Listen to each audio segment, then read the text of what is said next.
Hello everyone, welcome back to channel 4 star academy and I hope you are well and healthy. This is Shweta Panchal और स्वागत है आपका इस class में जो कि केवीएस की सीरीज हमारी एसएसटी की केवीएस टीजीटी एसएसटी के लिए आप ये चैनल सब्सक्राइब कर सकते हैं क्योंकि आपको पूरी प्लेलिस्ट यहाँ पर आपको मिल जाएगी विद एमसीक्यूज। ठीक है ना। दूसरी बात ये है कि टेलीग्राम ग्रुप जो है आप उसको ज्वाइन कर सकते हैं फर्दर इन्फॉर्मेशन के लिए वीडियोस वगैरह से रिलेटेड। तो यहाँ पर जो हमारा टॉपिक है नेक्स्ट ये है रूस की क्रांति। इसके अलावा फ्रेंच रेवोल्यूशन और उसके एमसीक्यूज भी देख सकते हैं प्लेलिस्ट में जाकर। ठीक है, मैं डिस्क्रिप्शन बॉक्स में मेंशन कर दूंगी। चलिए स्टार्ट करते हैं अपनी क्लास। तो यहाँ पर रूस की क्रांति, ये इसमें एक और वर्ड हम जोड़ेंगे जो कि है समाजवाद, और रशियन रेवोल्यूशन इसमें एक और वर्ड जिसको समाजवाद को इंग्लिश में बोलते हैं सोशलिज्म। ठीक है, सोशलिज्म। तो आज का जो टॉपिक है काफी इंपॉर्टेंट है। फ्रेंच रेवोल्यूशन तो अलग था, लेकिन जो रूस की क्रांति है उसमें रूस से रिलेटेड क्या क्या चीजें थी, क्या क्या फ्रांस से भी वहां पर किस चीज को समझा गया था, तो वही वाली चीज यहाँ पर हम डिस्कस करेंगे। तो चलिए विदाउट एनी फर्दर डिले हम स्टार्ट कर देते हैं अपनी क्लास। तो सबसे पहले यहाँ पर टॉपिक आता है सामाजिक परिवर्तन का युग, यानी एज ऑफ सोशल चेंज। देखिए, चाहे दुनिया की कोई भी कंट्री हो, रशिया हो, फ्रांस हो, इंग्लैंड हो या फिर हो भारत, सब में एक ही चीज होती है। हर जगह एक ही चीज इंपॉर्टेंट है, वो है वहां की पॉपुलेशन। ठीक है, जिसको हम बोलते हैं जनता जनार्दन। अब बात ये आती है कि हमारी जो प्रजा है, हमारी जो जनता है, क्या वो हमारे रूल से खुश है? क्या वो हमारे रूल से खुश है? अगर खुश है फिर तो जो स्ट्रक्चर चल रहा है सोसाइटी में, चाहे वो राजतंत्र हो, चाहे वो लोकतंत्र हो, या फिर वो समाजवादी जो व्यवस्था उस पर बेस्ड हो, चाहे वो कोई भी तंत्र है, कोई भी सिस्टम है, पॉलिटिकल सिस्टम कोई भी है, लोग खुश है तो कोई भी फर्क नहीं पड़ता। लेकिन ऐसा होता नहीं है। होता ये है कि खुश तो होते हैं लोग, पर ज्यादातर लोग खुश नहीं होते। तो डिपेंड करता है मेजोरिटी के ऊपर। तो जो मेजोरिटी होती है, अगर वो खुश नहीं है तो वहां पर सिचुएशन बदल जाती है तख्ता पलट की, पॉलिटिकल चेंजेस की, और यहीं से होती है कहीं ना कहीं क्रांति की शुरुआत। ठीक है, ये हो गया हमारा बेस कि किसी भी क्रांति के होने के पीछे रीजन क्या होता है। क्योंकि जनता जनार्दन है, जनता सबकी, मतलब किसी भी देश की अगर जनता है वो खुश रहनी चाहिए, ये इंपॉर्टेंट होता है। आप आज के टाइम से इसको कनेक्ट करके देखें तो आज भी तो जनता ही इंपॉर्टेंट है ना। देखिए, वो अलग बात है कि राजतंत्र में जनता के लिए ही तो होता है तंत्र, प्रजा को खुश रखने के लिए, लेकिन राजा क्या हो जाता है, निरंकुश हो जाता है। तो वहां पर फिर जनता धीरे धीरे धीरे धीरे जब समझने लगती है कि हमारे जो अधिकार है वो हमें मिल नहीं रहे, तब जाकर वो प्रोटेस्ट करते हैं। अगर हम उदारवादी व्यवस्था और यहाँ पर स्पेशली अगर हम लोकतंत्र की बात करें, तो लोकतंत्र में क्या होता है, स्पेशली बोला जाता है कि भाई लोगों का राइट है, उनको हमने अधिकार दिए हुए हैं, लेकिन अगर स्टिल अधिकारों का हनन हो रहा है तभी भी लोग प्रोटेस्ट करते हैं, क्योंकि उनको तो राइट टू प्रोटेस्ट दिया ही गया है, मतलब प्रोटेस्ट करने का अधिकार तो उनके पास है ही, हम अपनी बात बोल सकते हैं। तो इसी तरीके से अलग अलग जो विचारधाराएं हैं वो पनपने लगती हैं। ठीक है, तो किसी भी, ये हम एक तरीके से इंट्रो दे रहे हैं किसका, चैप्टर का अपने। हमारा जो ये टॉपिक है यूरोप में समाजवाद एवं रूसी क्रांति, तो ये है एक बेसिक सी चीज, पॉपुलेशन, वहां की जनसंख्या। इसके अलावा विचारधाराएं, कैसे कैसे विचारधाराएं लोग हैं, कौन से विचारधाराओं के बारे में लोग क्या समझते हैं। अगर हम फ्रांस की बात करें तो वहां पर क्या सिस्टम था जिसकी वजह से वहां पर क्रांति हुई। सबसे पहले तो सोशल स्ट्रक्चर था, पॉलिटिकल स्ट्रक्चर था, इकोनॉमिक स्ट्रक्चर था, सब बेकार हो चुका था। जो सरकार है वो बिल्कुल निरंकुश हो चुकी थी। तो वहां पर गणतंत्र लाने की कोशिश की गई और संविधान लाने की कोशिश की गई, मेन बात ये थी। और वहीं पर ही आगे चलकर फ्रांस की क्रांति से क्या नई चीजें सीखने को मिली, वो थी आपकी स्वतंत्रता। ठीक है, आपका फ्रीडम का कॉन्सेप्ट, लिबर्टी का। इसके अलावा समानता की बात हुई और इसके अलावा बंधुत्व की बात हुई। ठीक है, तो ये सब बातें भी सभी को, आसपास के जो कंट्रीज थी सबको समझ में आने लगी थी। यहाँ तक कि इंडिया के एस्पेक्ट में भी वो चीजें क्लियर होने लगी थी। यहाँ के जो विचारक थे वो भी उनको पढ़ते थे। ठीक है, तो काफी उनसे भी उसको इंस्पिरेशन मिलती थी।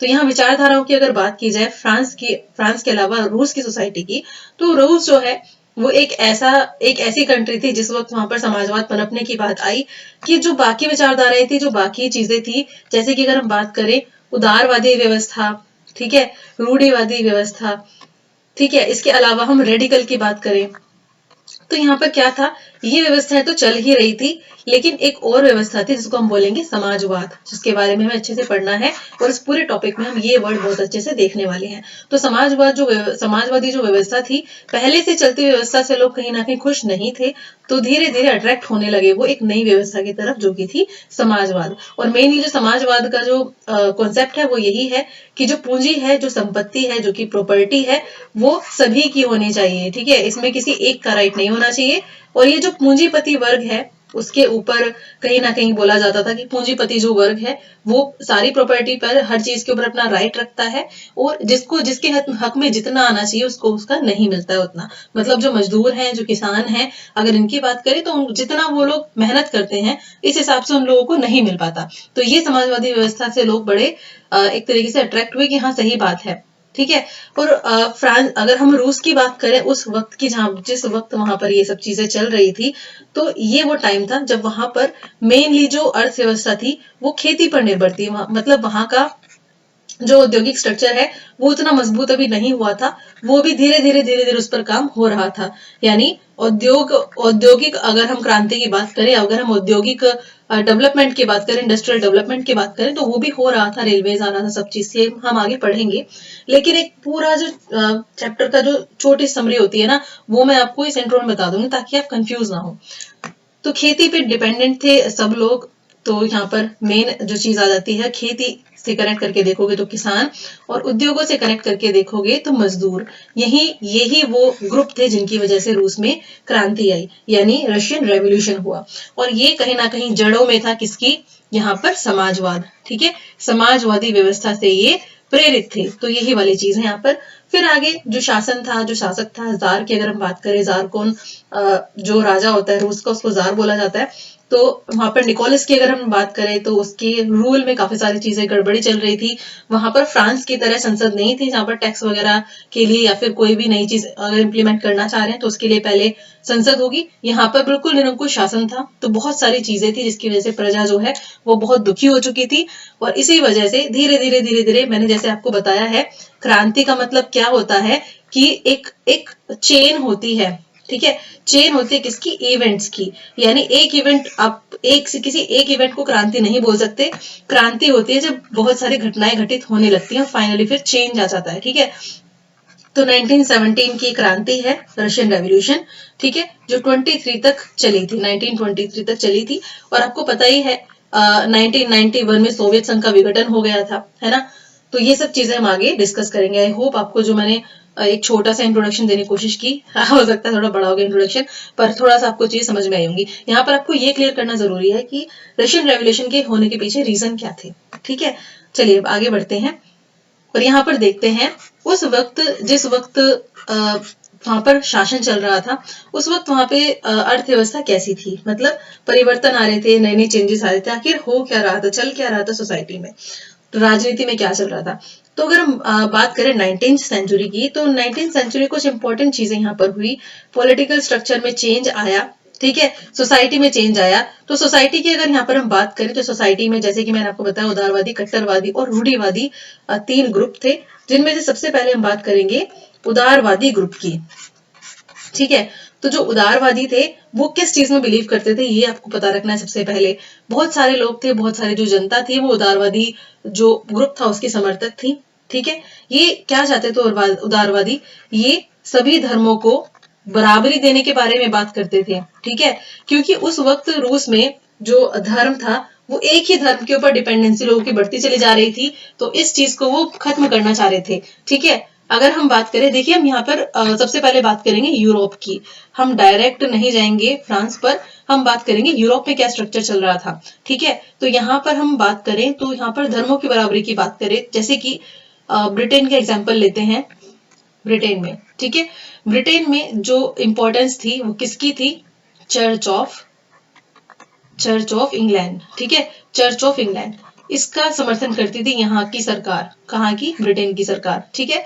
तो इसका हो गया इंपॉर्टेंट रोल। अगर हम बात करें यहाँ पर, नेक्स्ट हमारे पास ऑस्ट्रिया की, ठीक है।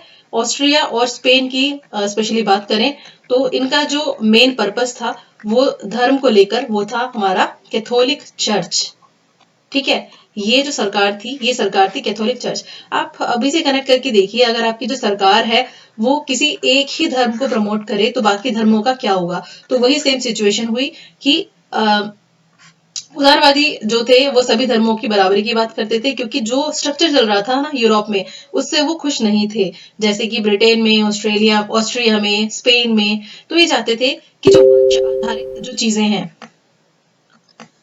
जो वंश आधारित स्ट्रक्चर चल रहा है, जो भी चीजें चल रही, सिस्टम चल रहा है, उसको खत्म किया जाए। ठीक है, एक ही धर्म की जो मान्यता है उसको समाप्त किया जाए, बाकी धर्म भी प्रमोट किया जाए।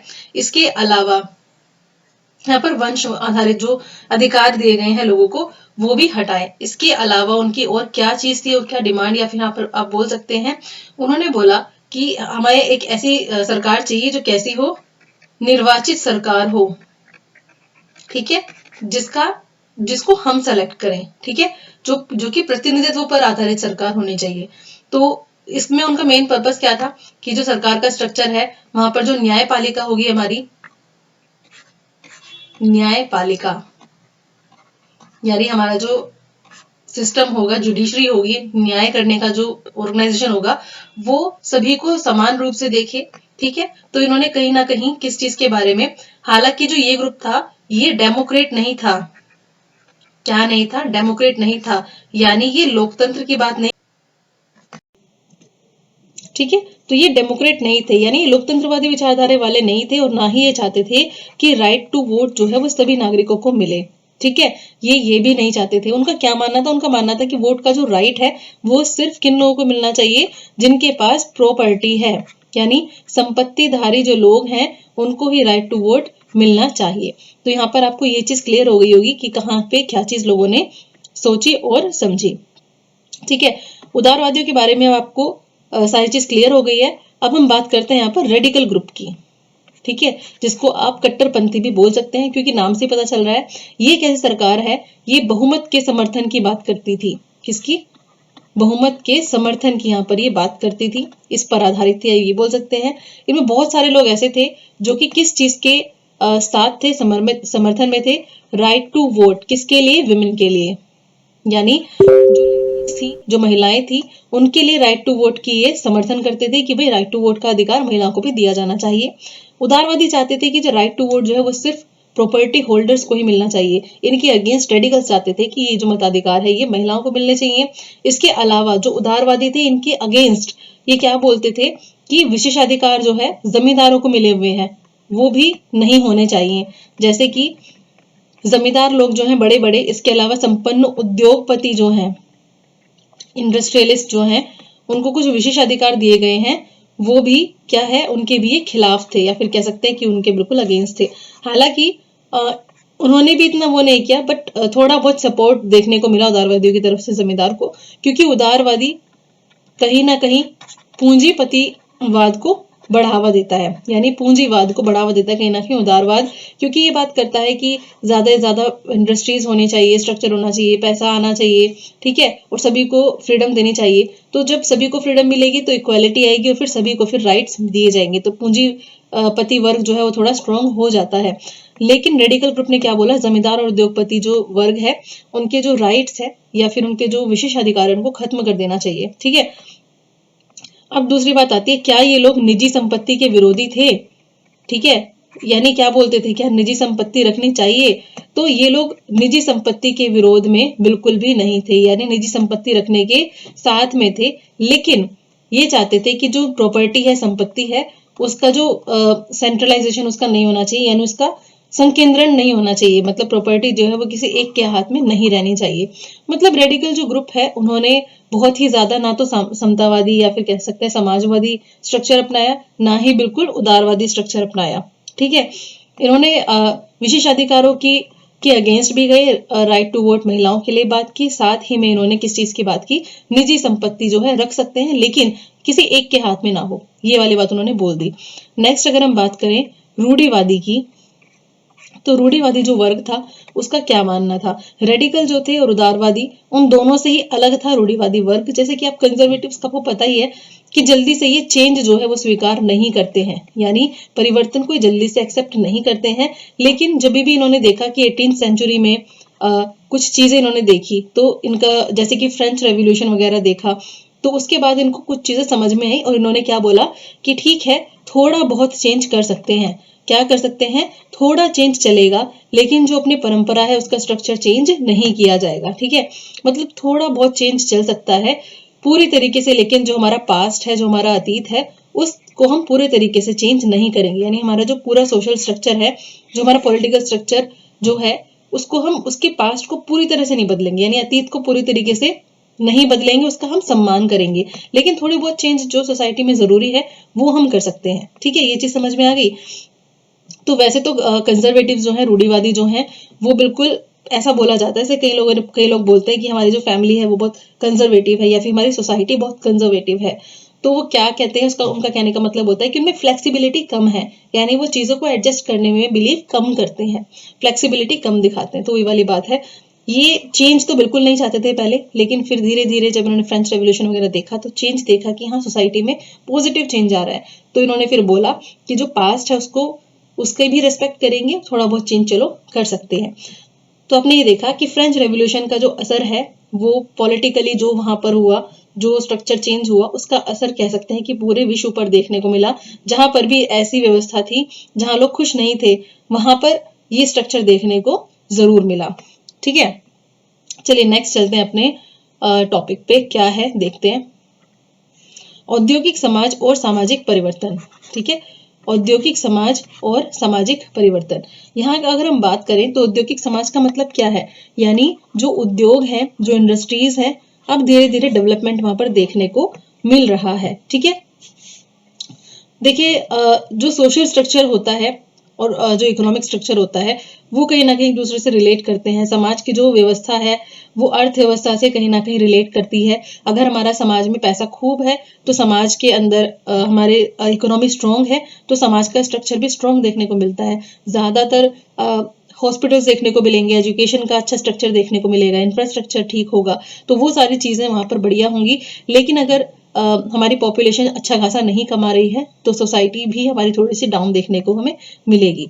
तो सामाजिक और आर्थिक बदलावों का ये युग था जिसकी हम बात कर रहे हैं। ठीक है, और इस समय में क्या हो रहा था, एक तो नए शहर बस रहे थे, सबसे पहली बात तो यही है, नए नए शहर बस रहे थे और नए नए जो उद्योग हैं ये भी पनप रहे थे, इनका भी बहुत डेवलपमेंट हो रहा था। और अगर हम बात करें रेलवेज की तो रेलवे की जो लाइंस है वो भी चालू की जा रही थी, रेलवे भी बहुत ज्यादा विस्तार कर रहा था, उसका भी डेवलपमेंट उसमें हो रहा था।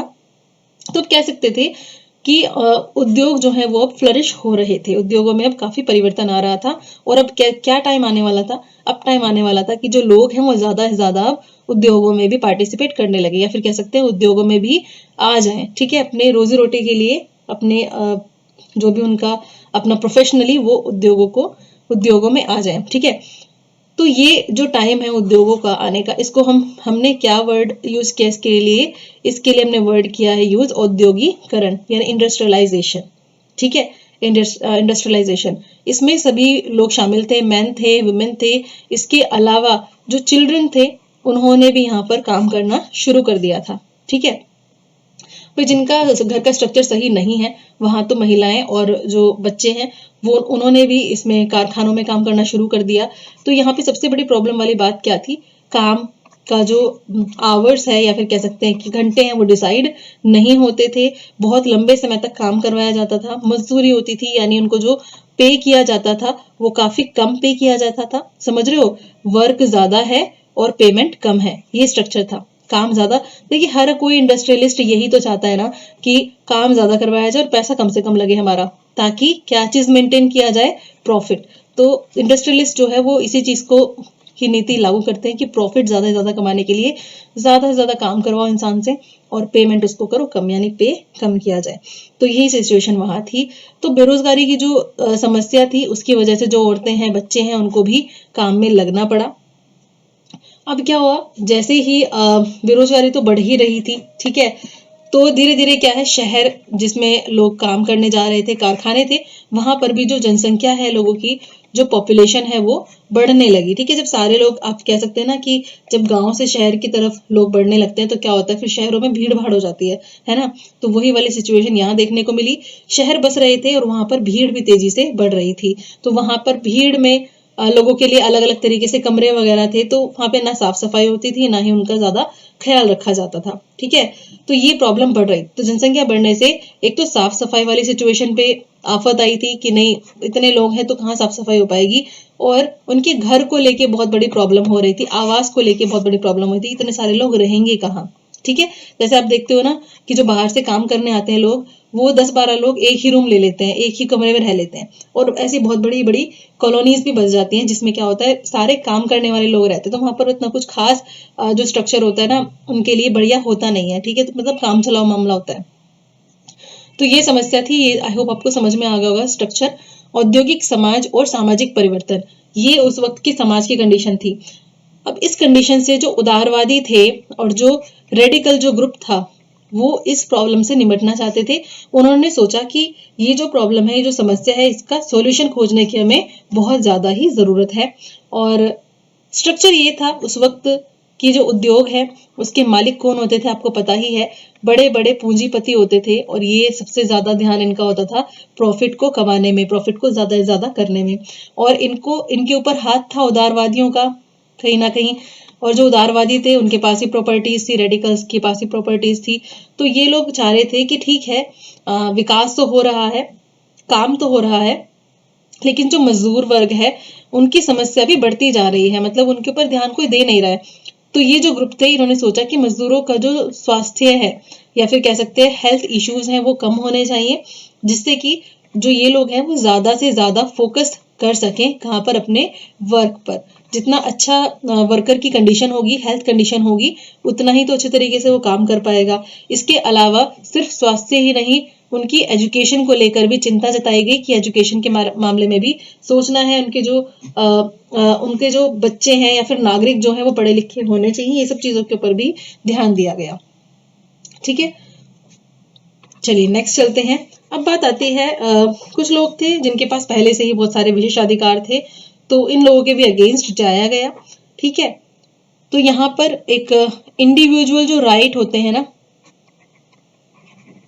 इंडिविजुअल राइट्स यानी व्यक्तिगत जो अधिकार होते हैं, इसकी बारे में बात हुई उदारवादी द्वारा कि इनकी भाई रक्षा की जाए, और जो गरीब है उन लोगों को काम दिया जाए, रोजगार दिया जाए। ठीक है, और इस तरीके से, और साथ ही साथ कि उनके जो काम के जो घंटे हैं काम करने के वो भी डिसाइड होने चाहिए, सब चीजें होनी चाहिए। तो इस चीज के ऊपर थोड़ी सी बातचीत हुई। ठीक है,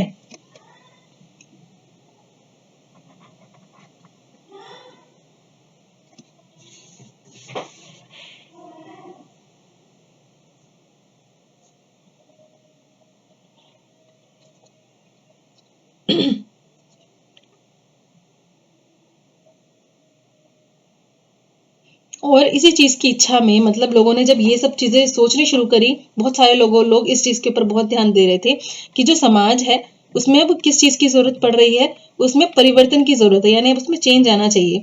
तो लोग क्या करने लगे, मैन हो चाहे वुमेन हो, मेल हो फीमेल हो, सबके सब क्या करने लगे, ग्रुप्स में शामिल होने लगे। किस चीज में, ग्रुप्स में शामिल होने लगे। और ये ग्रुप्स किसके थे, रेडिकल्स के थे, और जो उदारवादी है उनके थे। ठीक है, इन ग्रुप्स में वो शामिल होने लगे, क्योंकि यहाँ पर जाके इनको एक तरीके से ज्ञान मिल रहा था कि अच्छा हम ये चीज कर सकते हैं, ये पॉलिसीज बनवा सकते हैं, ये काम हो सकता है, वो काम हो सकता है। तो ये सारी चीजें थी, क्योंकि जो सरकार है उसमें भी समाजवादी व्यवस्था तो कहीं तक दूर तक थी भी नहीं, तो यही वाली चीज थी। ठीक है ना। अगर हम बात करें 1815 के टाइम पे, 1815 के टाइम में यूरोप की बात करें, तो यहाँ पर जो गवर्नमेंट बन रही थी वो कैसी बन रही थी, वो इसी स्ट्रक्चर पे बन रही थी, उदारवादी है और रेडिकल है। ठीक है, इन्हीं के पक्ष में थी। और अगर हम बात करें फ्रांस की, ठीक है, फ्रांस की, इटली की, जर्मनी की और रशिया की। ठीक है, तो कुछ लोग जो है यहाँ पे क्रांतिकारी हो गए थे और चाहते थे कि जो राजाओं वाला जो रूल चल रहा है, वो जो निरंकुश रूल चल रहा है, उसको हम बिल्कुल खत्म करवा सकें, उसका तख्ता पलट कर सकें। ठीक है, उसको बिल्कुल पलट सकें, और जो व्यवस्था लोगों के लिए सही हो हम उसको ला सकें। तो इसी काम में लग गए फिर राष्ट्रवादी। एक वर्ड आप उसको ध्यान रखना है, राष्ट्रवादी जो है, यानी वो लोग जो राष्ट्र की हित के बारे में सोचते हैं और राष्ट्र से जुड़ी हुई उनकी बहुत सारी भावनाएं होती हैं, आप कह सकते हैं देशभक्ति की भावना वगैरह। तो ऐसे लोग जो है वो बहुत ज्यादा इन सब विचारों में आने लगे, कार्यकर्ता होने लगे, लोग ज्यादा से ज्यादा ग्रुप्स में बैठने लगे। ठीक है, इनमें से यहाँ पर एक नाम काफी इंपॉर्टेंट है जो आपको ध्यान रखना है। Next slide.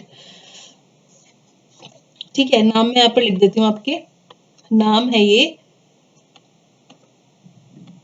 गिसेपे मेजिनी। ठीक है, गिसेप्पे मेज़नी, ये नाम आपको ध्यान रखना है। और ये कौन सी कंट्री से थे? इटली से, ठीक है, इटली से थे। अब इनका लक्ष्य क्या था? इनका लक्ष्य था कि जो राजा है उसके खिलाफ क्या करनी है? साजिश करनी है और इस चीज को फिर तख्ता पलट करना है, ठीक है। भारत जो है उसने भी भारत के जो राष्ट्रवादी थे उन्होंने भी गिसेप्पे मेज़नी के बारे में खूब पढ़ा और उनकी जो पॉलिसीज थी उनको भी खूब सराहा था, मतलब उसके बारे में भी उनको पता था अच्छे से। तो गिसेप्पे मेज़नी का ये मतलब था कि वो राजा को हटा दें, ठीक है, उसके प्रति साजिश रचना उनका एक तरीके से लक्ष्य हो गया था। नेक्स्ट हम यहाँ पर बात करेंगे यूरोप में समाजवाद का आना। तो यूरोप में समाजवाद का आना का मतलब है कि यूरोप में जो कंडीशंस चल रही थी विचारधारा को लेकर और पूरे सिस्टम को लेकर, इनकी वजह से समाजवाद जो है उसने अपनी जगह कैसे बनाई, धीरे धीरे कहाँ से ये आइडिया शुरू हुआ। तो ये सबसे पहले हम बात करेंगे समाजवादियों की। तो जो समाजवादी थे यानी जो सोशलिस्ट थे, उनका सबसे पहली बात तो यही मानना था कि वो निजी संपत्ति के बिल्कुल ही विरोधी थे। उन्होंने कहा निजी संपत्ति से पूंजीपति वर्ग जो है वो संपन्न होता है और बाकी जो वर्ग है उनको नुकसान होता है, सभी को फायदा इससे नहीं होता। तो इसी तर्ज पर फिर उन्होंने बात की कि संपत्ति जो है वो इस तरीके से डिस्ट्रीब्यूट होनी चाहिए सब में, जिसमें सभी को रोजगार मिले और सभी का ही उसमें फायदा हो। तो इसमें ये नाम इंपॉर्टेंट है। सबसे पहले रॉबर्ट ओवन की हम बात करेंगे। रॉबर्ट ओवन जो कि कौन सी कंट्री से रिलेट करते थे? ये रिलेट करते थे इंग्लैंड से, ठीक है, इंग्लैंड से। इन्होंने इंडियाना में न्यू हार्मोनी नाम से एक सहकारी समुदाय के निर्माण की बात की, यानी कोऑपरेटिव्स के आप यहाँ पर आप कह सकते हैं कोऑपरेटिव की नया समन्वय नाम से इन्होंने एक न्यू हार्मोनी यानी नया समन्वय, न्यू हार्मोनी नाम से एक नई तरीके की ही सोसाइटी की बात की, या फिर कह सकते हैं समुदाय की रचना की उन्होंने बात की। इसके अलावा कुछ सोशलिस्ट ऐसे भी थे जिन्होंने बोला कि कैसे क्या और क्या चीज हम इंपॉर्टेंट चीज रख सकते हैं अगर सभी को फायदा देना है। तो ये था हमारा सामूहिक खेत, सामूहिक खेत, ठीक है, या फिर कह सकते हैं सामूहिक खेती। यानी उन्होंने सामूहिक खेती की बात करी जिसमें सभी लोग इंक्लूड होंगे, ठीक है। सरकार क्या करेगी? सरकार करेगी अपनी तरफ से सामूहिक खेती की बात करेगी और इसको ही आगे बढ़ावा देगी। नेक्स्ट हम बात करें लुई ब्लांक के बारे में। तो लुई ब्लांक ये चाहते थे कि जो सरकार है वो सहकारी समितियों को क्या करे? प्रोत्साहित करे और जो पूंजीपति उद्यम है उसको प्रतिस्थापित करे। यानी मेन जो फोकस है वो किस पर है? सहकारी समितियों पर, ठीक है। अगेन कोऑपरेटिव्स की बात है। और जो लुई ब्लांक है ये कौन से कंट्री से थे? फ्रांस। थर्ड हम बात करेंगे इंपॉर्टेंट नेम। अगर कोऑपरेटिव्स की बात हो रही है, अगर पूंजीपति के विरोध की बात हो रही है, तो यहाँ पे कार्ल मार्क्स और एंगेल्स का नाम नहीं है, तो ये तो पॉसिबल ही नहीं है। तो कार्ल मार्क्स और एंगेल्स जो थे उन्होंने अपने तर्कों में भी किस चीज की बात करी? उन्होंने बात की कि पूंजीवाद जो है वो हट जाना चाहिए, ठीक है। मतलब जो सोसाइटी है उसमें जो मजदूर है वो जितनी मेहनत करता है उसको उतना उसका फल नहीं मिलता, उतना उसको मुनाफा नहीं मिलता। तो मजदूर है वो पूंजीवाद और निजी संपत्ति को क्या करेंगे? एक दिन खत्म कर देंगे। ऐसा किसका मानना था? कार्ल मार्क्स का, ठीक है। और उन्होंने बोला यही बात कि जो मजदूर है एक दिन उसका वक्त आएगा और उसको भी मुनाफा देखने को मिलेगा। तो ऐसे समाज को उन्होंने आगे क्या बोला? साम्यवादी समाज, ठीक है। कि समाज कैसा हो जाएगा? जब समाज साम्यवादी हो जाएगा, यानी जब समाज कम्युनिस्ट हो जाएगा, ठीक है।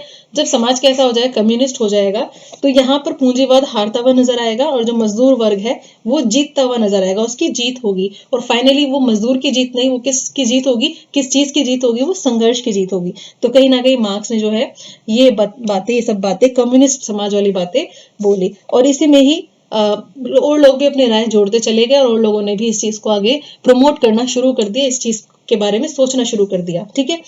अब जो समाजवादी विचारधारा जो कि धीरे धीरे आने ही लगी थी, क्योंकि सब लोगों का फायदा हो नहीं रहा था, तो सब लोगों के फायदे की यहाँ पर बात हो रही थी। तो समाजवादी जो व्यवस्था है, सिस्टम है, उसको लोग थोड़ा सा समझने लगे, ठीक है। समाजवाद के लिए अब धीरे धीरे समर्थन भी बढ़ने लगा।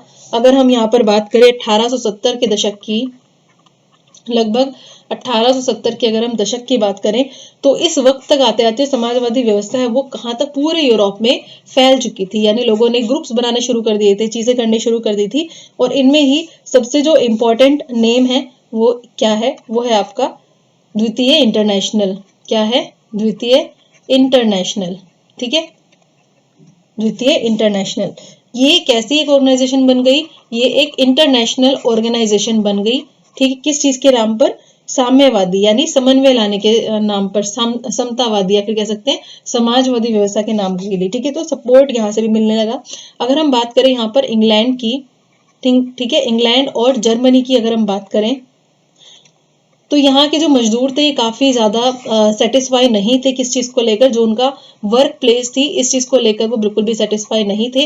वो चाहते थे कि जो उनके काम के घंटे हैं डिसाइड किए जाएं, तो इन्होंने भी अपना एक खुद का ही संगठन बना लिया। ठीक है, जिसको अपनी जरूरत के हिसाब से जैसा लगा उन्होंने अपने संगठन बनाना, अपनी खुद की ऑर्गेनाइजेशन बनानी शुरू कर दी। और इस संगठन के माध्यम से या फिर कह सकते हैं इस ऑर्गेनाइजेशन के माध्यम से उन्होंने अपनी एक कह सकते हैं तो कोष भी स्थापित कर लिया, यानी कोष बना लिया, जिसमें कि जब जरूरत पड़े तो उसमें से पैसा निकाला जा सके।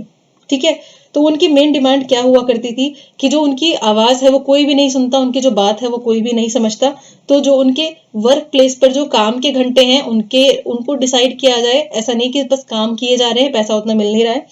ठीक है, इसके अलावा उनको वोट देने का भी अधिकार नहीं था। ठीक है, ये सब चीज थी।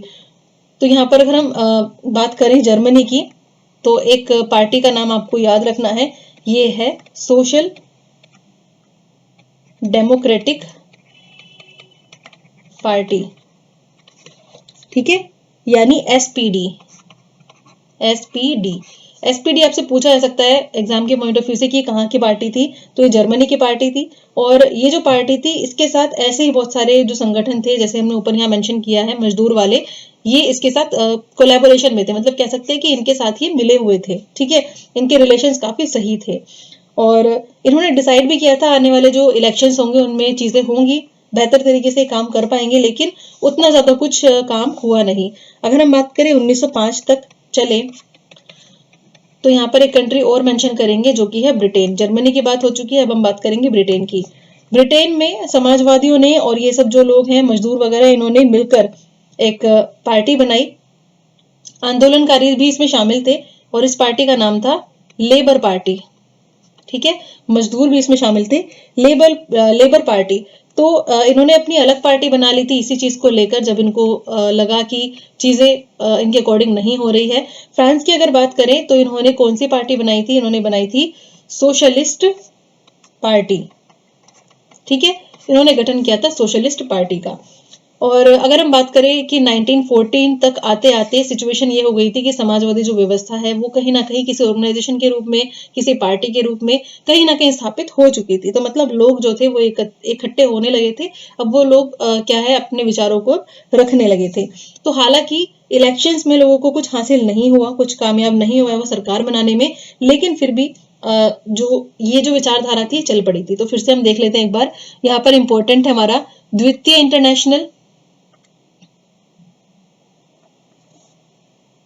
ठीक है, यहाँ पर ऑर्गेनाइजेशन इंपॉर्टेंट कौन कौन से हैं, द्वितीय इंटरनेशनल ऑर्गेनाइजेशन, ठीक है, जो कि इंटरनेशनल ऑर्गेनाइजेशन था। इसके बाद इंग्लैंड और जर्मनी की हमने बात की, जहाँ पे लोगों ने, मजदूरों ने अपने अपने संगठन बनाने शुरू करे अपनी अपनी डिमांड्स को लेकर। जर्मनी की बात करें तो यहाँ पर सोशल डेमोक्रेटिक पार्टी थी जिसको एसपीडी बोला गया। 1905 में के बाद की अगर हम बात करें तो यहाँ पर ब्रिटेन और फ्रांस की पार्टी की बात हो रही है। ब्रिटेन में लेबर पार्टी और फ्रांस में सोशलिस्ट पार्टी जो है वो काफी बढ़ चढ़कर यहाँ पर लोगों को इन्वॉल्व करने लगी इस चीज में। और दूसरी बात ये थी, ये लोग समाजवादी जो विचारधारा थे उसको फैलाने में भी काफी ज्यादा इंपॉर्टेंट रोल प्ले करने लगे थे। चलिए आगे बढ़ते हैं। ये है हमारा जो हमने समाजवादी व्यवस्था अच्छे से देख ली है क्या नहीं है और किस तरीके से लोगों ने इस चीज को समझना शुरू कर दिया है। अब बात आती है रूसी क्रांति की, यानी रशियन रेवोल्यूशन। तो 1914 में रूस पर जार निकोलस II और उसके साम्राज्य का शासन था। रूसी साम्राज्य में वर्तमान Finland, Latvia, Lithuania, Estonia, Poland, Ukraine, Belarus के कुछ हिस्से शामिल हैं जो कि प्रशांत तक फैले हुए हैं। और इसमें आज के अगर हम बात करें तो मध्य एशियाई राज्यों के साथ साथ जॉर्जिया, आर्मेनिया, अजरबैजान भी शामिल है। तो रूस का हमने पता कर लिया है कि कहां से कहां तक फैला हुआ था और क्या क्या चीजें इसमें शामिल थी। 1914 जो है ये एक बहुत इंपॉर्टेंट ईयर है, क्योंकि इसके बाद से जो हालात है रूस में वो बहुत ही ज्यादा चेंज होने लगे थे। ठीक है, तो रूस पर जार निकोलस II का शासन था। जार कौन होता है, रूस का जो शासक है, जो कि रूल करने वाला राजा है, उसको बोला जाता था जार। ठीक है, तो सबसे पिछड़ा कह सकते हैं रूस का जो औद्योगिक स्ट्रक्चर था उस वक्त बहुत ही ज्यादा पिछड़ा हुआ कह सकते हैं। ठीक है, शासन के टाइम में। और आपको पता ही अक्टूबर क्रांति 1917 में हुई थी। ठीक है, कौन सी, अक्टूबर जो क्रांति है वो 1917 में हुई थी। उसके बाद तो रूस में जो सत्ता है, जो पावर है, वो बिल्कुल ही किसके हाथों में आ गई थी, प्रॉपर तरीके से समाजवादी जो रूलर्स थे, जो पार्टी थी, उनके पास ही जो सत्ता है पूरी की पूरी चली गई थी। तो 1914 से लेके 17 तक के बीच में क्या क्या चीजें हुई वो भी हम यहाँ पर देखेंगे। तो 1914 में हुआ क्या, ये सब सिचुएशन थी, और जो जार था वो भी यहाँ पर एक्टिव था। दूसरी बात है, फिनलैंड वगैरह इस सब एरिया में जैसे हम आज के टाइम में देखते हैं ना, उससे काफी अलग स्ट्रक्चर था उस वक्त। और अगर धर्म की बात करें तो धर्म में भी जैसे मैंने आपको पहले ही बताया था कि यूरोप में धर्म को लेकर काफी चीज थी कि हर जगह पर अपना एक धर्म जो है वो सरकार उसको प्रमोट करती थी। तो धर्म की बात करें तो रूस में किस चीज का, वैसे तो ग्रीक ऑर्थोडॉक्स भी था, तो लेकिन ग्रीक ऑर्थोडॉक्स से ही एक शाखा निकली, एक ब्रांच निकली, जिसको आगे क्या बोला गया, रूसी ऑर्थोडॉक्स क्रिश्चियनिटी। ठीक है, रूसी ऑर्थोडॉक्स क्रिश्चियनिटी, ये एक शाखा थी जिसको मानने वाले लोग कैसे थे, बहुत ज्यादा संख्या में थे, यानी बहुमत में थे। तो ठीक है, आपको धर्म पता चल गया रशिया का उस वक्त, रूसी ऑर्थोडॉक्स क्रिश्चियनिटी। ठीक है, जिसको मानने वाले लोग बहुत ही ज्यादा थे।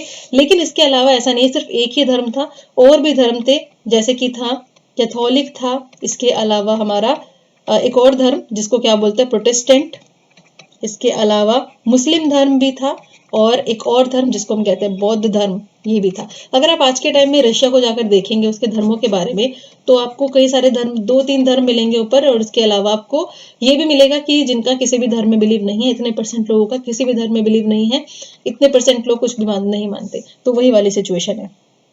चलिए आगे बढ़ते हैं। ये है अर्थव्यवस्था और समाज। देखिए, जैसे कि मैंने आपको पहले ही बताया, किसी भी देश की जो इकोनॉमी होती है वो और समाज जो है वो डायरेक्ट एक दूसरे से कनेक्ट करते हैं। तो सेंट पीटर्सबर्ग की अगर हम बात करें और मॉस्को, ये प्रमुख औद्योगिक क्षेत्र बन गए थे। वैसे तो वहां पर जो खेती होती है, जो किसान वाला जो स्ट्रक्चर है, जो खेती करने वाली बात है, किसान जो है वो ज्यादा थे उस वक्त। 20th सेंचुरी में जो वहाँ की पॉपुलेशन थी, उसका ज्यादा जो हिस्सा था वो खेती के कामों में ही इन्वॉल्व था। लगभग कितने परसेंट, 85% जो लोग थे वो खेती से ही अपना गुजारा करते थे। लेकिन जैसे ही धीरे धीरे इंडस्ट्रीज आने लगी, ठीक है, तो सिचुएशन चेंज होने लगी। हालांकि जो एक्सपोर्ट होता था ना, अनाज का जो एक्सपोर्ट की अगर हम बात करें रूस से, तो वो भी काफी ज्यादा होता था। उद्योग अगर कंपेयर करें हम रूस में, तो उद्योग जो थे वो कम थे, लेकिन खेती वाला जो स्ट्रक्चर था वो ज्यादा स्ट्रॉन्ग था। लेकिन धीरे धीरे कारखाने आए तो लोग, कारीगर जो है, ये सब लोग जो है वो उसमें भी इन्वॉल्व होने लगे। इसके अलावा रेलवे की अपने बात की, रेलवे नेटवर्क जब बढ़ने लगा तो उधर की तरफ लोग जाने लगे 1890 के आसपास। ठीक है, 1890 के आसपास जो इंडस्ट्रीज है उनमें लोगों का इन्वॉल्वमेंट धीरे धीरे बढ़ने लगा। इसके अलावा क्योंकि वहां पे स्ट्रक्चर था ही, तो जो बाहर की जो कंट्रीज थी वो भी उसमें निवेश करने लगे, वो भी इन्वेस्टमेंट करने लगे थे। तो जहां जहां इन्वेस्टमेंट बढ़ेगी वहीं वहीं क्या होगा, उस एरिया का या फिर कह सकते हैं उस फील्ड का पूरा वृद्धि आपको, या फिर कह सकते हैं उसमें प्रोस्पेरिटी आपको देखने को मिलेगी। जैसे कि अगर बात करें तो जो कोयला उद्योग था, कोयला उत्पादन था, वो दोगुना हो गया था। और अगर हम स्टील की बात करें, स्टील उत्पादन की अगर हम बात करें, तो वो 4 गुना हो गया था। इतनी भी वृद्धि देखने को मिली उस वक्त। और 1900 तक आते आते जो कारीगर थे वो कारखानों में लगभग बराबर हो गई थी संख्या, और बहुत ही ज्यादा जो वो मजदूर थे वो काम करने लगे थे। ठीक है, अब बात आती है कारखानों की, यानी जो इंडस्ट्रीज थी, जो कि जगह थी जहां पर लोग काम करने जाते थे, उनके ऊपर मतलब उनके ऊपर कंट्रोल किसका होता था, वो होता था निजी स्वामियों का, यानी प्राइवेट प्रॉपर्टी आप उसको कह सकते हैं। मतलब कह सकते हैं कि इस पे सरकार का कंट्रोल नहीं था, निजी संपत्ति थी। तो यहाँ पर जब निजी संपत्ति की बात आ जाएगी तो सरकार क्या करेगी, सरकार सिर्फ कोई एक पोस्ट रख सकती है जिसकी वजह से लोगों के ऊपर नजर रखी जा सके लेकिन पूरी तरीके से सरकार उसमें इंटरफेयर नहीं कर सकती। ठीक है, कुछ एक रूल्स बना सकती है, लेकिन उसको हर चीज में टोक नहीं सकती। तो वही चीज हुई, क्योंकि निजी संपत्ति थी तो वहां पर जो मजदूर थे उनकी जो हालत थी वो पूरी तरीके से यहाँ के मालिकों के हाथ में ही थी।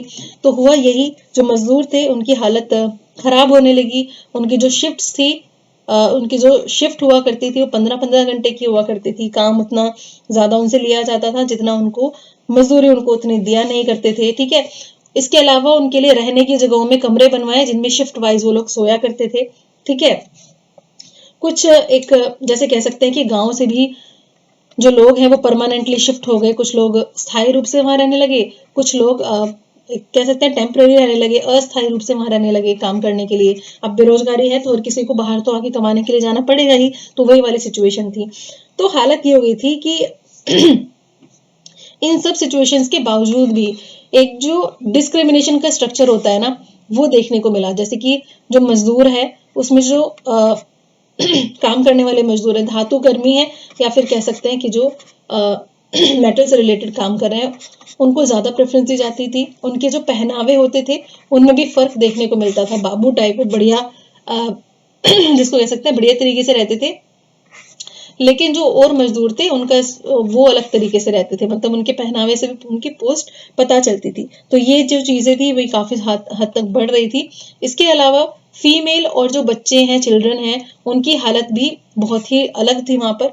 ठीक है, मतलब वेतन ज्यादा वाली बात नहीं थी। अगर 1914 की हम बात करें तो महिलाओं की, अगर हम संख्या बात करें महिलाओं की, तो कितनी थी? लगभग 31% जो महिलाएं थी वो काम में लगी हुई थी, यानी कारखानों में लगी हुई थी। लेकिन उनको जो वेतन है, उनको जो पे किया जाता था वो कंपैरेटिवली कम होता था। किससे?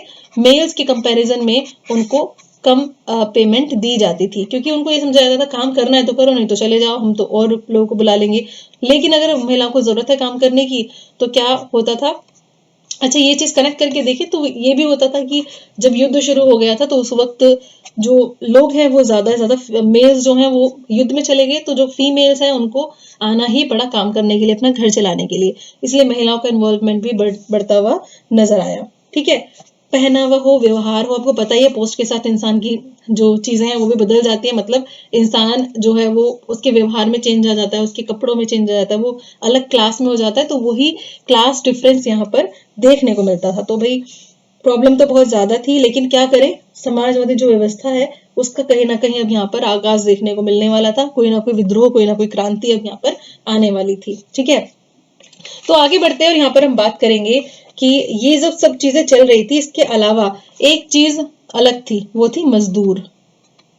ठीक है, मजदूर। अब मजदूरों में भी क्योंकि कैटेगरीज अलग थी, बट थे तो सब मजदूर ही ना। ठीक है, तो क्या करते थे मजदूर मिलकर मिलकर हड़ताल भी कर दिया करते थे, यानी स्ट्राइक्स पर भी चले जाया करते थे। जब ज्यादा ही अति हो जाती है किस चीज की तो फिर सब लोग एकजुट हो ही जाते हैं। ठीक है, अगर हम बात करें यहाँ पर ईयर्स की, इसकी सबसे ज्यादा हड़ताल कब देखने को मिली तो 1896 से लेके 1897 तक बहुत सारी हड़तालें देखने को मिली, स्ट्राइक्स देखने को मिली। ठीक है, और मेनली यहाँ पर टेक्सटाइल जो इंडस्ट्री है वहां पर भी देखने को मिली। इसके अलावा जो धातु उद्योग था उसमें भी देखने को मिली। 1902 के आसपास यहाँ पर हड़ताल और बढ़ गई, लेकिन उसका जो एरिया था, जो उसका फील्ड था, वो बदल चुका था। इस एरिया में जो है हड़तालें ज्यादा से ज्यादा लोग आयोजित करने लगे, या फिर कह सकते हैं ज्यादा हड़ताल वो करने लगे। अगर हम बात करें, ये तो हो गई हमारी अर्बन एरिया की। अब हम बात करते हैं रूरल एरिया की, यानी गांव की, देहात की। अगर हम बात करें तो वहां पर जो किसान थे उनका स्ट्रक्चर थोड़ा सा अलग था। अगर हमने फ्रेंच रेवोल्यूशन में देखा था उससे डिफरेंट था। यहाँ पर जो किसान थे ये क्या करते थे, जो बड़ी बड़ी संपत्तियों के मालिक, सामंत है, फ्यूडल सिस्टम आपने पढ़ा होगा, सामंती व्यवस्था। तो सामंती हो, राजशाही हो, ऑर्थोडॉक्स, इन सब के पास बहुत ही ज्यादा प्रॉपर्टी थी। यानी चर्च, ऑर्थोडॉक्स चर्च जो था उसके पास बहुत ही ज्यादा प्रॉपर्टी थी। यानी जो तीनों वर्ग मैंने आपको बताए हैं, सामंत हुए, राजशाही हुई, या फिर ऑर्थोडॉक्स चर्च हुए, इनके पास काफी ज्यादा प्रॉपर्टी थी। ठीक है, और जैसे जैसे अर्बन एरिया में मजदूर बटे हुए थे अलग अलग क्लास में, ऐसे ही देहात में यानी रूरल एरिया में, ग्रामीण एरिया में किसानों का स्टेटस भी बटा हुआ था। ठीक है, किसान बटे हुए थे। ठीक है, कुछ किसान जो है लेकिन ज्यादातर जो किसान हैं वो ज्यादा धार्मिक प्रवृत्ति के देखने को मिले। ठीक है, धार्मिक स्वभाव के थे। तो अगर हम बात करें सामंतों की, तो सामंतों को लेकर वो लोग क्या सोचते थे, क्योंकि सामंती व्यवस्था ठीक तो थी ही नहीं, तो ये इनकी बिल्कुल भी रिस्पेक्ट नहीं करते थे। किसान जो थे वो उनकी बिल्कुल भी रिस्पेक्ट नहीं करते थे, आए दिन उनके प्रति विद्रोह कर दिया करते थे। ठीक है, लेकिन फ्रांस में स्ट्रक्चर इनका अलग था। ठीक है, जो थोड़े बहुत लोग जो किसान थे वो कहना मान रहे थे, वो सिर्फ इसलिए मान रहे थे सामंतों का कहना, क्योंकि उनकी अपने राजा में कुछ ना कुछ थोड़ा बहुत उनका सम्मान था। बस थोड़ी बहुत बात उनकी इसलिए मान लिया करते थे, नहीं तो उनकी बिल्कुल भी वो लोग रिस्पेक्ट नहीं करते थे। कौन? किसान। ठीक है, रूस के जो किसान थे यहाँ के, वो क्या चाहते थे, वो चाहते थे कि जो ये बड़े बड़े लोग हैं जिनके पास प्रॉपर्टी है, इनकी सारी प्रॉपर्टी को क्या कर लिया जाए, छीन लिया जाए। ठीक है, यहाँ के जितने भी लोग हैं जिनके पास इतनी सारी प्रॉपर्टी है, तो वो लोग प्रॉपर्टी को छीनने की बात करते थे कि एक काम करते हैं, इनकी प्रॉपर्टी को छीन लेते हैं और फिर बांट देते हैं किसमें, हम सभी में। हम सभी कौन, किसानों में। ठीक है, आपको पता है क्योंकि वो रिस्पेक्ट तो करते ही नहीं, तो वो चाहते थे इन सभी की प्रॉपर्टी, चाहे वो राजशाही हो, चाहे वो ऑर्थोडॉक्स चर्च हो या फिर सामंत हो, इनकी सबकी प्रॉपर्टी हमें हथिया लेनी चाहिए और फिर आपस में बांट लेनी चाहिए और फिर लाभ कमाना चाहिए उससे। ठीक है, क्योंकि वो लोग हमें उतना लाभ नहीं कमाने देते जितना कि हमें जरूरत है और जितना हम काम करते हैं। और धीरे धीरे अगर हम बात करें तो वहां पर चीजें बढ़ने लगी। जो सामंत थे उनके घरों पर अटैक होने लगा, जमींदारों की हत्या होने लगी। ठीक है, 1902 तक आते आते तो साउथ पार्ट जो है रशिया का, वहां पर ऐसी घटनाएं जो हैं वो बहुत ही ज्यादा बढ़ गई। ठीक है, मतलब जब अति हो गई तो उन्होंने भी फिर प्रोटेस्ट करना आगे शुरू कर दिया। अब जो है किसान, वो क्या क्या करते थे, उन्होंने क्या चीज अपनाई, यहाँ पर एक वर्ड है कम्यून, ये चीज आपको ध्यान रखना, एक वर्ड है कम्यून। तो जो रूस के जो किसान थे उन्होंने क्या किया, वो क्या करते थे, जमीन को कम्यून को सौंप देते थे अपनी। किसान जो है वो अपनी जो प्रॉपर्टी है, अपनी जो जमीन है, वो कम्यून को सौंप देते थे। यानी एक वर्ड आप और देखेंगे, मीर, मीर यानी कम्यून। ठीक है, मीर को अपने प्रॉपर्टी सौंप देते थे और फिर जो ये मीर है ये या फिर कम्यून है, ये प्रॉपर्टी को डिस्ट्रीब्यूट करते थे उस हिसाब से, जिस किसान को जितनी जरूरत है उसको उसकी उतनी ही प्रॉपर्टी दे दी गई। ठीक है, उतनी ही जमीन उसको दे दी गई। यानी कह सकते हैं कि जरूरत के हिसाब से हर किसान को जमीन दे दी। मतलब किसानों ने सारी जमीन किसको दी, कम्यून को, और फिर कम्यून ने सारी जमीन क्या कर दी, डिस्ट्रीब्यूट कर दी अलग अलग करके, जिसको जितनी जरूरत है। ठीक है, तो वो सब लोग इस चीज में खुश थे। यहाँ तक बात हो गई है। अब बात करते हैं, तो नेक्स्ट हम देखते हैं रूस में समाजवाद। ठीक है, समाजवादी विचारधारा क्योंकि पूरे यूरोप में फैल रही थी, बट स्पेशली हम बात करेंगे हम रूस की, तो रूस में किस तरीके से कौन कौन सी पार्टी थी, कौन कौन से संगठन थे जिन्होंने समाजवादी जो विचारधारा है उसको आगे बढ़ाया। तो 1914 की अगर बात करें, 1914 से पहले रूस में राजनीतिक दल कानूनी थे। कब, 1914 से पहले। और 1898 में समाजवादियों ने क्या किया, रूसी सोशल डेमोक्रेटिक वर्कर्स पार्टी की स्थापना की। इसमें आपको रशिया भी ध्यान रखना है। ठीक है, Russian social democratic workers party, इसका गठन किया गया। अब ये है कि ये पार्टी तो गठित हो गई, लेकिन जो है इनके ऊपर, इनको गैर कानूनी घोषित कर दिया गया था। ठीक है, गैर कानूनी पार्टी घोषित कर दिया गया था बाद में, लेकिन गैर कानूनी पार्टी होने के बावजूद भी ये अपने काम में लगी ही रही। ठीक है, अपना खुद का एक न्यूज़पेपर निकाला, अखबार निकाला, और उसको, और उस न्यूज़पेपर के थ्रू जो मजदूर हैं उनके लिए हड़ताल जो कार्यक्रम है वो आयोजित करे। फिर कह सकते हैं कि जो आगे की जो प्लानिंग थी वो भी यहाँ पर डिस्कस इस तरीके से की जाती थी, या फिर लोगों को अवेयर करने का यहाँ पर आगे काम किया जाता था। अब जो है स्ट्रक्चर में अगर हम बात करें किसानों की, तो 19वीं शताब्दी के दौरान समाजवादी ग्रामीण इलाकों में सक्रिय रहते थे। क्या, कौन, किसान। ठीक है, ग्रामीण इलाके की बात करें तो वहां पर किसान बहुत ज्यादा सक्रिय थे। और 1900 में सोशल रेवोल्यूशनरी पार्टी का भी गठन उन्होंने कर लिया था। कौन सी पार्टी का, सोशल रेवोल्यूशनरी पार्टी का गठन। देखिए, क्योंकि ग्रामीण इलाके जो थे वो काफी इंपॉर्टेंस रखते थे, इसलिए ग्रामीण इलाकों में भी चीजें होनी जरूरी थी। तो सोशल रेवोल्यूशनरी पार्टी यानी समाजवादी क्रांतिकारी पार्टी, क्या नाम है, समाजवादी क्रांतिकारी पार्टी। ठीक है, समाजवादी क्रांतिकारी पार्टी, इसका भी गठन किया गया था, क्योंकि जो मजदूर थे वो क्या, एक शक्ति के रूप में उनको देखा जा रहा था कि जो मजदूर है और जो किसान है, अब समझा जा रहा था कि एक, कह सकते हैं कि एक बहुत ही बड़े शक्ति के रूप में, शक्ति के स्रोत के रूप में चीजें कर सकते हैं और यही क्रांति लाएंगे, ऐसा भी माना जा रहा था। ठीक है, और यहाँ पर ज्यादा फोकस अब किसान पे किया जा रहा था। मजदूर की बात तो थी ही, साथ ही बोला जा रहा था जो किसान है उसके पास ज्यादा पावर है, वो ज्यादा शक्तिशाली है, तो वो ही क्रांति लाने का मुख्य स्रोत बन सकता है। तो ये चीज यहाँ पर देखी जा रही थी। उसके बाद यहाँ पर है, पार्टी जो है वो किसानों के अधिकारों की बात करने लगी और ये सब चीजें, सामंतों के बारे में बात होने लगी। ठीक है, तो ये सब चीजों को आगे बढ़ाता चले गए ये लोग। अब देखिए, अब ये चीज तो एक बात क्लियर हो गई है कि किसान का इंपॉर्टेंट रोल है, लेकिन सिर्फ किसान का इंपॉर्टेंट रोल होने से बात नहीं बनती। अब इस कार्यक्रम को आगे बढ़ाया कैसे जाए, तो किसानों की जब बात आई तो यहाँ पर हम एक बात रखते हैं, सामाजिक लोकतांत्रिक, ठीक है, या फिर कह सकते हैं लोकतंत्रवादी, लोकतंत्रवादी। और अगर इंग्लिश में बोले तो इनको कहा जाएगा सोशल डेमोक्रेट्स। सोशल डेमोक्रेट्स, ठीक है, सोशल डेमोक्रेट्स।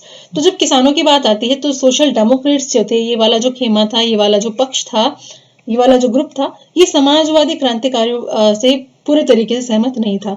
यानी समाजवादी क्रांतिकारियों ने क्या बोला था कि जो किसान हैं वो एक बड़ी शक्ति के रूप में उनको देख रहे हैं और आगे रूस में क्रांति लाने के लिए महत्वपूर्ण रोल किसानों का होने वाला है। लेकिन सोशल डेमोक्रेट्स ने यानी सामाजिक लोकतंत्रवादी जो थे, उन्होंने कहा कि हम इस बात से अग्री नहीं कर रहे हैं। इसके जो खेमे में थे लेनिन, ठीक है, लेनिन का मानना क्या था कि जो किसान है वो भी एकजुट नहीं है, मतलब किसानों में भी अलग अलग क्लास बटी हुई है कि बड़े किसान हैं, कुछ अमीर हैं, कुछ गरीब हैं, ठीक है, कुछ किसान मजदूरी भी करते हैं, कुछ बड़े किसान थे, कुछ नौकरी अपने खेतों पे नौकरी करवाते हैं, इस तरीके की भी चीजें थी। तो इनमें भी विभेद है, यानी इनमें भी डिस्क्रिमिनेशन देखने को मिल सकता है। तो इन विभेदों की बात करी थी इसने, ठीक है। तो इन्होंने कहा कि समाजवादी आंदोलन जो हम करना चाहते हैं, क्या समाजवादी आंदोलन, उसका हिस्सा हम इसको नहीं बना पाएंगे। किसको? किसान को, मेनली किसान को इसका हिस्सा नहीं बना पाएंगे, क्योंकि उनमें भी सिमिलैरिटी देखने को नहीं मिल रही, कोई अमीर गरीब और अलग अलग हिसाब है सबका, तो हम इनको इन्वॉल्व नहीं कर सकते, ठीक है। तो इस सब नीति के बारे में, इन सब चीजों के बारे में चर्चा हुई पूरी पार्टी में, ठीक है। और फिर मतभेद की स्थिति भी, हाँ ठीक है। जो ये वाले जो मैंने बात की लेनिन वाली, उस खेमे को क्या बोलते हैं? बोल्शेविक खेमा, ठीक है, बोल्शेविक खेमा। और इसकी मुखिया मैंने क्या बताया था? लेनिन, ठीक है।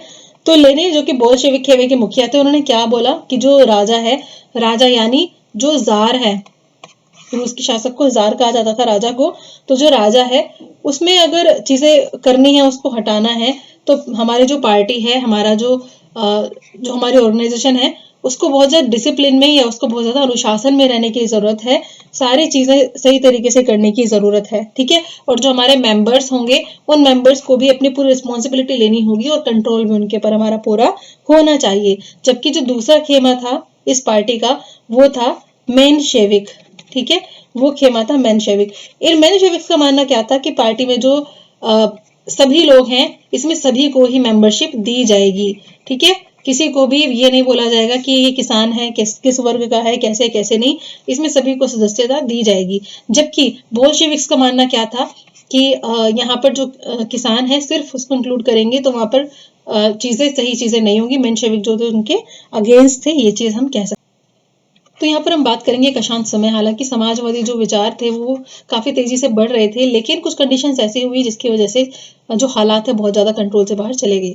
जैसे कि बात करें रूस के जो शासक था, राजशाही शासन जो था रूस का, वो कैसा था? जो राजा थे वहां के बहुत ही निरंकुश थे। तो इस निरंकुश चीज के ऊपर, यानी शक्तियों के ऊपर कोई भी कंट्रोल करने वाली संसद नहीं थी। जैसे कि हमने फ्रांस में देखा था, वहां पर संसद तो थी एटलीस्ट, लेकिन यहाँ पर इस तरह की कोई भी संसद नहीं थी जो राजक शक्तियों पर थोड़ा बहुत भी कंट्रोल कर पाती। अब ये सब बातें चल ही रही थी, और जो राष्ट्रवादी थे, कह सकते हैं कि जो रूसी साम्राज्य था या फिर जो रूसी जो एम्पायर था, एम्पायर, उसमें जो राष्ट्रवादी थे वो चाहते थे कि किसी न किसी तरीके से, मतलब एक दूसरे को सपोर्ट कर रहे हैं, चाहे वो किसी भी कंट्री का हो या फिर कैसे भी हो, तो सभी जो है वो एक साथ आ रहे थे, ठीक है। यहाँ पर जदीदियों की बात हुई है कि जदीदी जो थे वो क्या थे? मुस्लिम इलाकों का भी समर्थन कर रहे थे, ठीक है।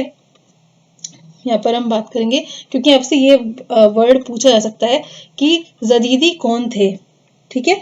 तो ये इस्लाम के आधुनिकीकरण के समर्थक थे, यानी ये सुधार चाहते थे, ठीक है ना।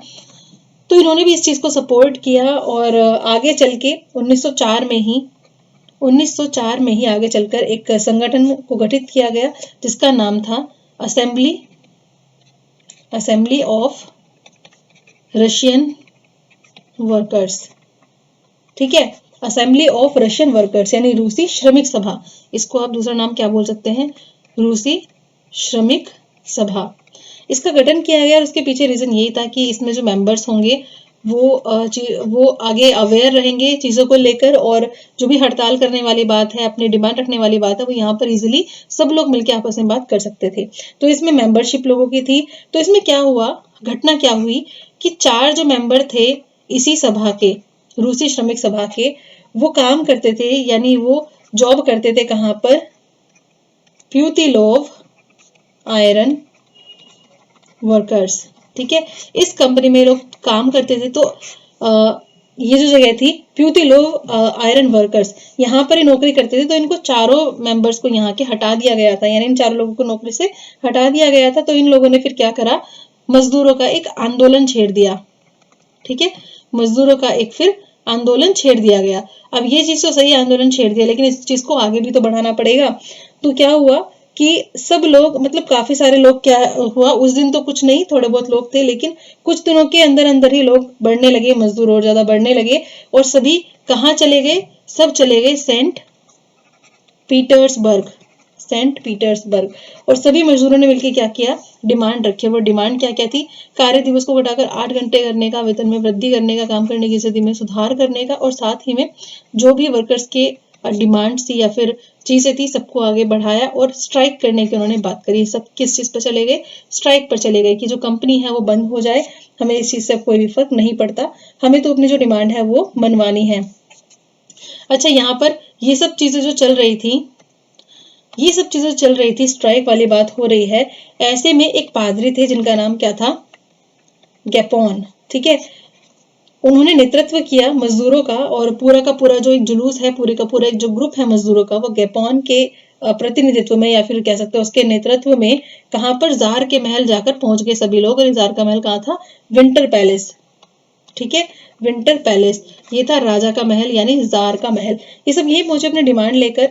तो वहां पर उनके ऊपर गोलीबारी कर दी गई, यानी उनके ऊपर हमला बोल दिया गया, उनके ऊपर सभी लोगों के ऊपर अटैक कर दिया गया। और किया किसने, पुलिस ने, और साथ ही में कोसेक्स थे उन्होंने भी।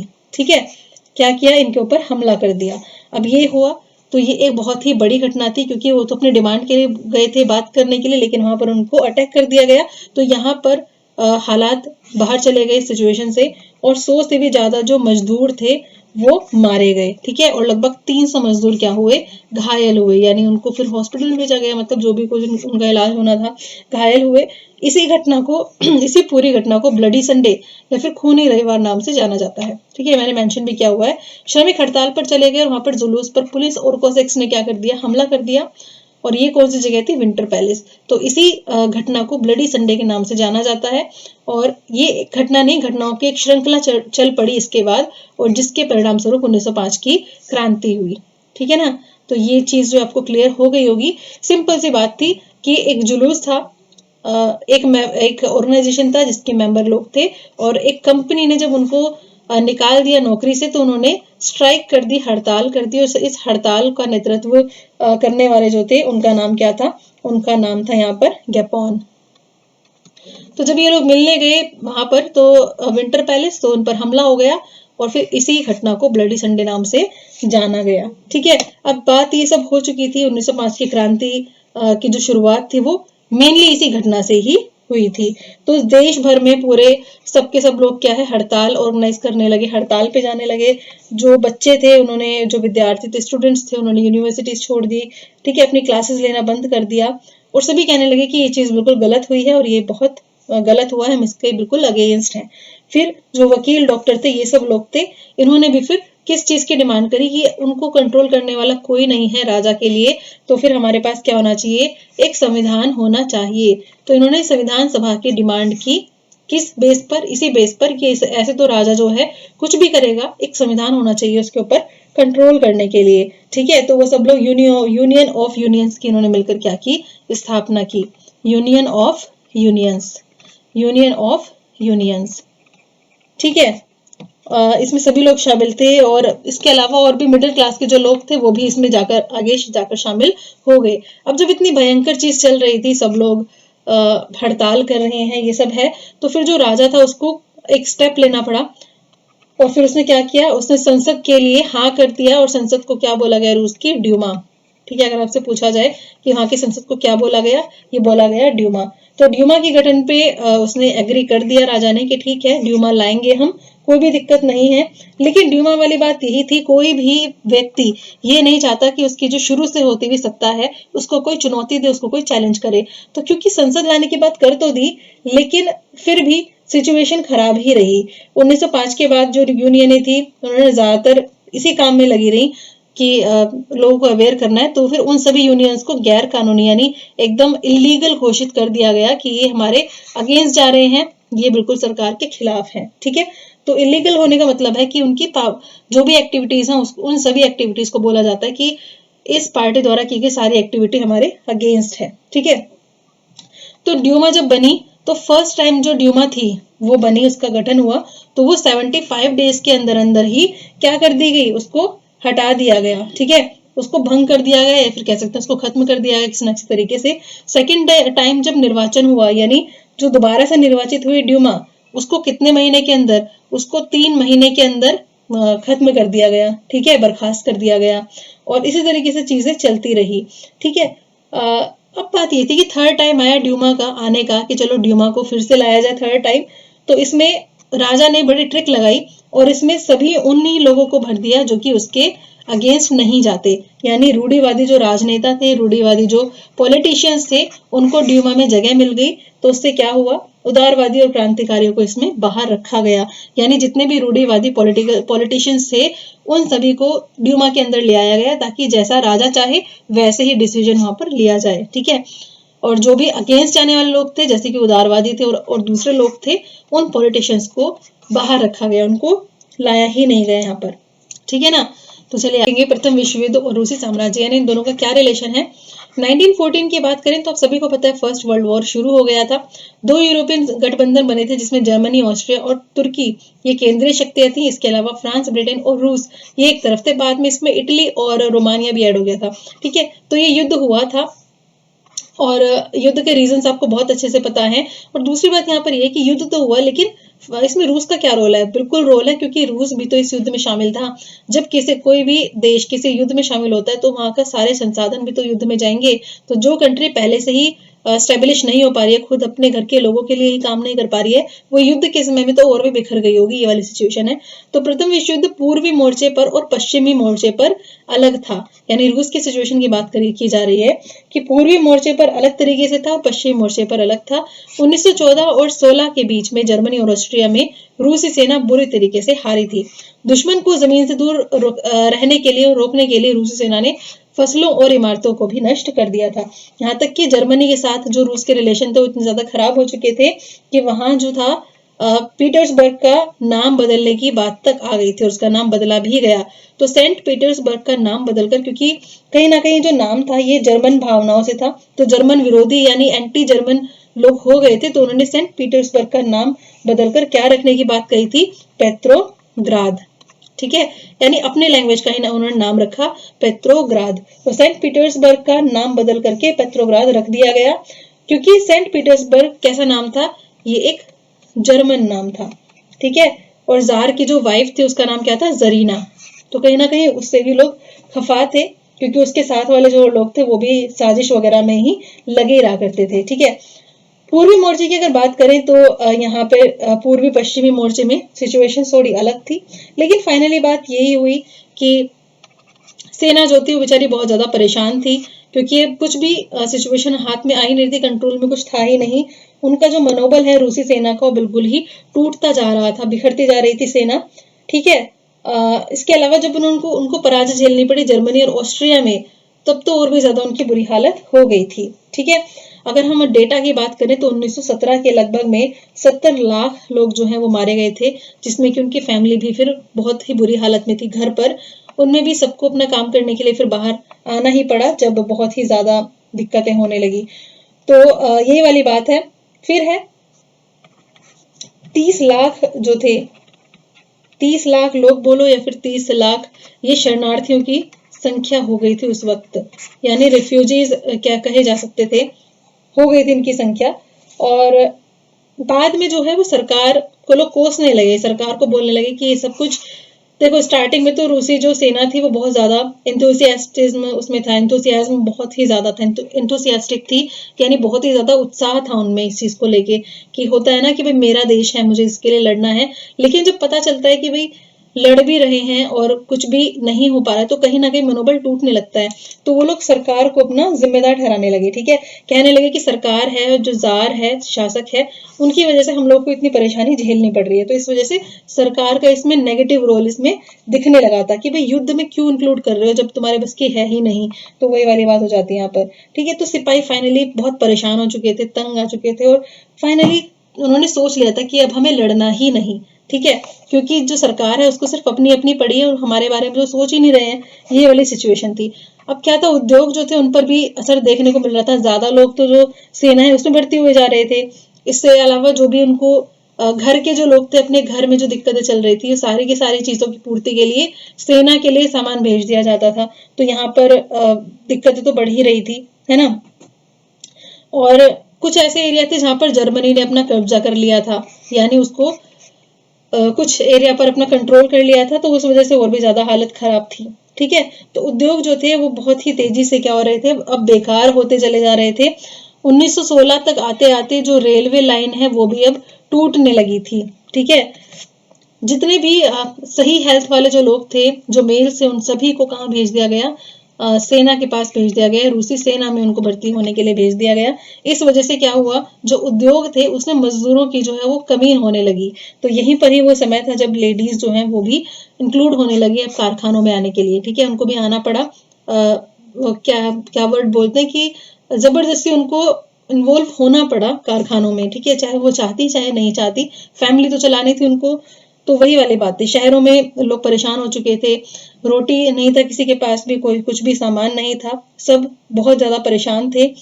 और इस वजह से अब दंगे भी होने शुरू हो गए थे, क्योंकि वो जो बेसिक नीड है अपनी, जो कि हर एक रेवोल्यूशन की फसाद जड़ होती ही है कहीं ना कहीं, रोटी कपड़ा मकान, अगर ये चीज इंसान को अवेलेबल नहीं होगी तभी वो दूसरी चीजों को तरफ देखेगा, अगर ये पूरी हो जाती है तभी वो और चीजों को देखेगा। तो वही वाली बात थी, लोगों ने क्या किया, फिर दुकानों के ऊपर हमला करना शुरू कर दिया, ठीक है। तो ये वाला था हमारा पार्ट 1। अभी कुछ टाइम बाद आपका, थोड़ी देर बाद ही आपका पार्ट 2 अपलोड हो जाएगा, क्योंकि फिर बहुत ही बड़ी वीडियो हो जाएगी, इसलिए मैंने इसको 2 पार्ट्स में डिवाइड कर दिया है। Thank you so much watching this video. Second part description box में जरूर देख लें थोड़े टाइम बाद, ठीक है। चलिए मिलते हैं नेक्स्ट वीडियो में।